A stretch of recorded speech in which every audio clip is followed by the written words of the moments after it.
Assalamualaikum warahmatullahi wabarakatuh. Perkenalkan, nama saya Nuria Afifah Putri. Kami dari kelompok 4. Berikut anggota kelompok kami. Hari ini kami akan mempresentasikan mengenai proyek kelompok kami, yaitu analisis harga saham pada perusahaan Unilever dan juga pada perusahaan Indofood periode Februari 2020 hingga Februari 2021.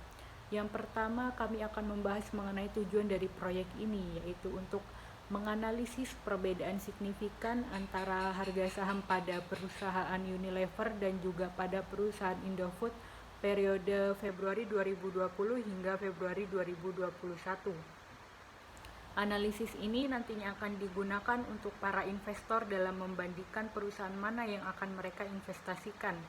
Analisis saham ini diperlukan karena dalam investasi saham, investor selalu berhadapan dengan pasar, sehingga investor harus paham terhadap resiko pasar. Selanjutnya akan dijelaskan oleh teman kami. Metode yang kami gunakan itu khususnya non-parametrik uji Wilcoxon. Kenapa kami menggunakan metode ini? Karena data-data yang kami sediakan itu merupakan data ordinal, dan uji Wilcoxon ini dilakukan untuk memperhitungkan dua kelompok data yang berbeda secara kaidah statistik. Nah, tujuan dari kami menggunakan uji Wilcoxon ini untuk mengetahui di bagian mana aja perbedaan antara kedua kelompok data yang kami sediakan, yaitu seperti Unilever dan PT Indofood. Kami mengambil sumber data ini melalui trading views antara harga saham Unilever dan Indofood, di mana data ini kami ambil selama 1 tahun periode, yaitu dari Februari 2020 hingga Februari 2021. Tujuan kami mengambil data ini adalah untuk mengetahui adakahnya perbedaan signifikan antara harga saham Unilever dan Indofood, di mana datanya sendiri bisa dilihat di dalam tabel. Tahap keempat ini menerangkan tentang hasil. Penyelesaian untuk distribusi normal yaitu H0 sama dengan tidak ada perbedaan signifikan antara harga saham perusahaan Unilever dengan perusahaan Indofood CBB. Untuk H1, ketidaksamaan ada perbedaan signifikan antara harga saham perusahaan Unilever dengan perusahaan Indofood CBB. Seperti terlihat dalam tabel, variabel XI menunjukkan harga saham perusahaan Unilever, sementara YI menunjukkan harga saham perusahaan Indofood CBB. Dalam mengerjakan tabel ini menggunakan uji tingkat signifikansi 5% atau 0,05. Nomor 1, pada Februari 2020 harga saham perusahaan Unilever sebesar 25.700, sementara perusahaan Indofood sebesar 43.150. Selanjutnya dicari selisih X1 dikurangi 1 sama dengan negatif 13.450. Selanjutnya jadikan positif menjadi 13.450. Mendapatkan rank 11, tanda rank negatif. Selanjutnya Maret 2020 perusahaan Unilever harga sahamnya sebesar 35.075, sementara perusahaan Indofood 48.850. Dicari selisihnya mendapat negatif 13.775, jadikan positif 13.775. Mendapatkan rank 10, tanda ranknya negatif 10. Selanjutnya April 2020 harga saham perusahaan Unilever sebesar 29.500, perusahaan Indofood 39.950. Selisih antara X1 dikurangi 1 sama dengan negatif 10.050, dengan positif menjadi 10.050. Mendapatkan rank 7, tanda rank negatif 7. Selanjutnya Mei 2020 harga saham perusahaan Unilever sebesar 32.425, sementara perusahaan Indofood sebesar 37.075. Selisihnya negatif 4.650, jadikan positif jadi 4.650. Ranknya 2. Sekian video penjelasan infografis statistik kami kelompok 4. Mohon maaf jika ada salah kata atau perbuatan. Wassalamualaikum warahmatullahi wabarakatuh. Perusahaan Indofood sebesar 43.575. Selisihnya negatif 11.375, jika positif dari 11.030. 375. Ranknya 9, tanda ranknya negatif 9.